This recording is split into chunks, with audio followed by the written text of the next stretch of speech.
आखिर वैज्ञानिकों को मिल ही गए महाभारत के वो 10 सबूत जो चीख चीख कर गवाही देते हैं कि महाभारत सिर्फ एक कथा नहीं बल्कि एक असली सच था। तो आखिर कौन से हैं महाभारत के वो 10 सबूत?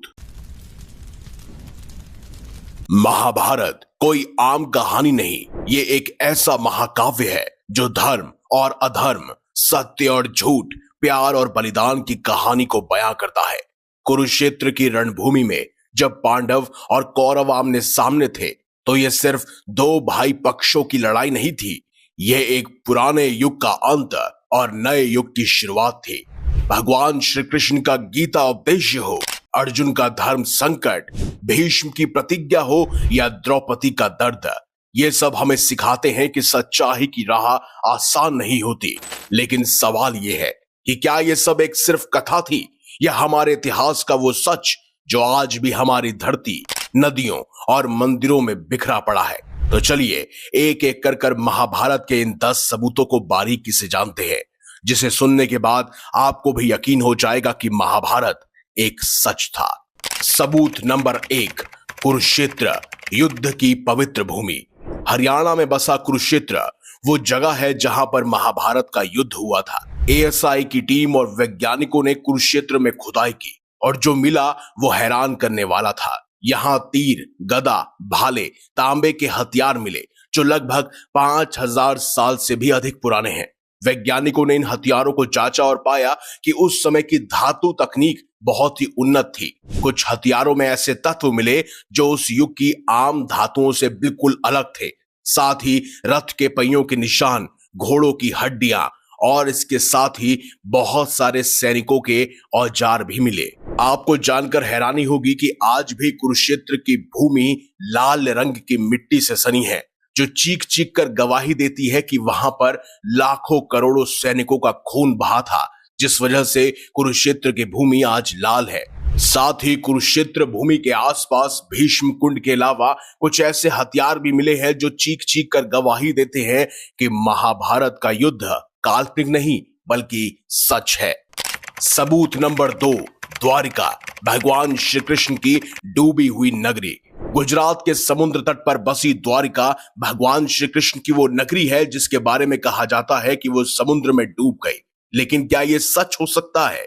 समुद्र में खोज करने वाले वैज्ञानिकों ने वहां पत्थरों की बड़ी बड़ी संरचनाएं, मंदिरों के टूटे हुए हिस्से और पुराने महलों के खंडर पाए।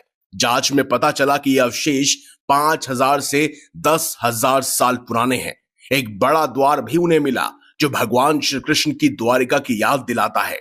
तो क्या यह वही द्वारिका है जिसका जिक्र महाभारत में भी है?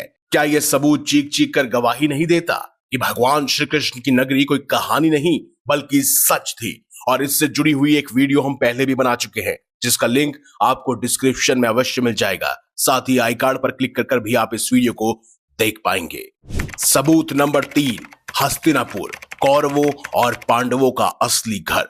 उत्तर प्रदेश के मेरठ में हस्तिनापुर वो शहर है जहां कौरव और पांडव रहते थे। यहां खुदाई में पुराने महल, दीवारें और मिट्टी के बर्तन मिले जो तकरीबन 5000 साल से भी अधिक पुराने हैं। ये बर्तन और दीवारें उस समय की समृद्ध संस्कृति को दिखाते हैं। हस्तिनापुर के अलावा इंद्रप्रस्थ, जिसे आज की दिल्ली कहा जाता है, और मथुरा ऐसी जगहें हैं जो महाभारत में बताई गई हैं। इनका वर्णन मिलता है और आज भी ये मौजूद है। क्या ये शहर हमें ये नहीं बताते कि महाभारत की कहानी सच थी?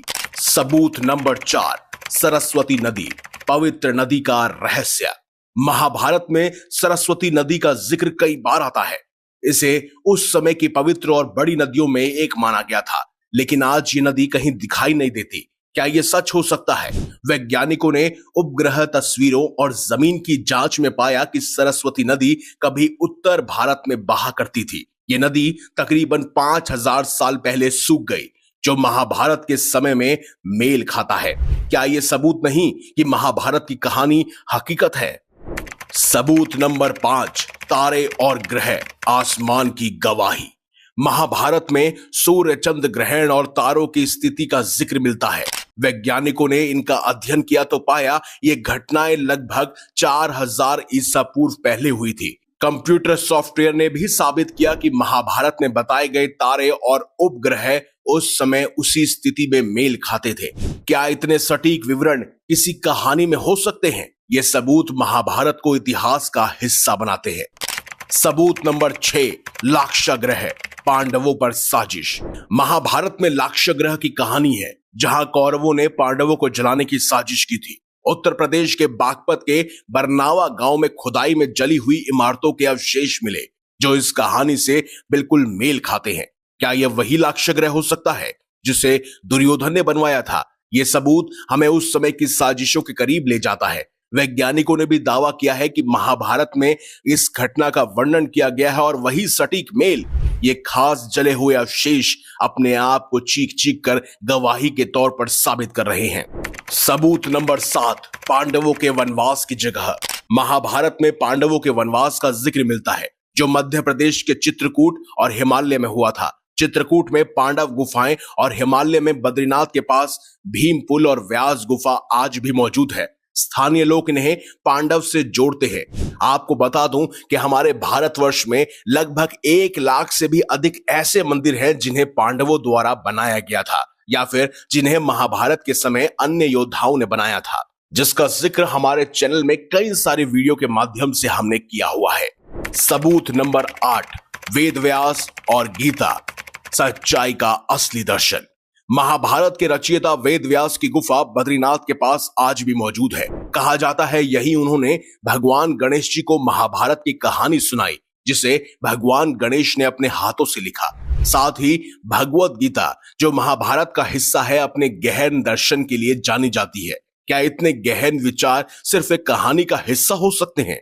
गीता आज भी लाखों लोगों को रास्ता दिखाती है, जो महाभारत की सच्चाई को और भी मजबूत करती है। सबूत नंबर 9, अश्वत्थामा, एक अमर योद्धा। महाभारत में अश्वत्थामा को चिरंजीवी होने का श्राप मिला था। मध्य प्रदेश और उत्तराखंड के कुछ मंदिरों में लोग कहते हैं कि उन्होंने एक रहस्यमय व्यक्ति को देखा है, जिसके माथे पर कभी ना ठीक होने वाला एक घाव है। क्या ये अश्वत्थामा हो सकते हैं? ये सिर्फ हम नहीं कह रहे, बल्कि इंटरनेट, कई सारी किताबों और यहां तक कि कई सारे बड़े न्यूज चैनल ने भी इस बात का दावा किया है कि उन्होंने अश्वत्थामा को बार बार आते हुए देखा है। हमारे पुराणों और महाभारत की बात की जाए तो उसमें वर्णन है कि भगवान श्री कृष्ण द्वारा अश्वत्थामा को चिरंजीवी रहने का श्राप दिया गया था, जो कि महाभारत की सच्चाई को बयां करता है। 10वां सबूत, शिलालेख और लोक कथाएं। तमिलनाडु और राजस्थान के पुराने मंदिरों में मिले शिलालेखों में अर्जुन और भीम जैसे योद्धाओं का जिक्र किया गया है। ये शिलालेख उस समय की युद्ध कला को दिखाते हैं। साथ ही महाभारत के कई हिस्सों में महाभारत की लोक कथाएं और गीत आज भी गाए जाते हैं। क्या ये शिलालेख और कहानियां हमें ये नहीं बताती कि महाभारत सच है और पीढ़ियों से चलती आ रही है, लेकिन आज फिर भी आप इसे झूठ क्यों मानते हैं? इन सारे सबूतों के अलावा कई सारे ऐसे और भी सबूत हैं जो स्पष्ट रूप से बताते हैं कि महाभारत सच था। भगवान श्री कृष्ण द्वारा बर्बरिक से मांगा गया उनका सिर हो, जो आज खाटू श्याम के रूप में राजस्थान में मौजूद है, या फिर द्वारिका नगरी, या फिर कर्ण का वो कवच और कुंडल जो आज भी ओम पर्वत पर भगवान इंद्र द्वारा रखा गया था। सोनीपत, पानीपत, बागपत, बहुत सारे ऐसे स्थान हैं जिनका वर्णन महाभारत में भी किया गया है। कुरुक्षेत्र के हथियार, सरस्वती नदी हो और तारों की गणना जैसे सबूत हमें बताते हैं कि महाभारत कोई काल्पनिक कहानी नहीं, बल्कि हमारे इतिहास का एक जिंदा हिस्सा है। ये वो महाकाव्य है जो हमें धर्म, कर्म और सत्य का रास्ता दिखाते हैं। आप इस बारे में क्या मानते हैं? कमेंट बॉक्स में हमें जरूर बताएं और अपनी राय अवश्य लिखें। अगर आपको ये जानकारी अच्छी लगी है तो इस वीडियो को लाइक कीजिए, हमारे चैनल को सब्सक्राइब कीजिए और ज्यादा से ज्यादा शेयर भी कीजिए। तो मिलेंगे अगली बार एक नई खास वीडियो के साथ। तब तक ले देखते रहिए संपूर्ण ज्ञान का केंद्र बिंदु, मिस्टीरियस हिंदू।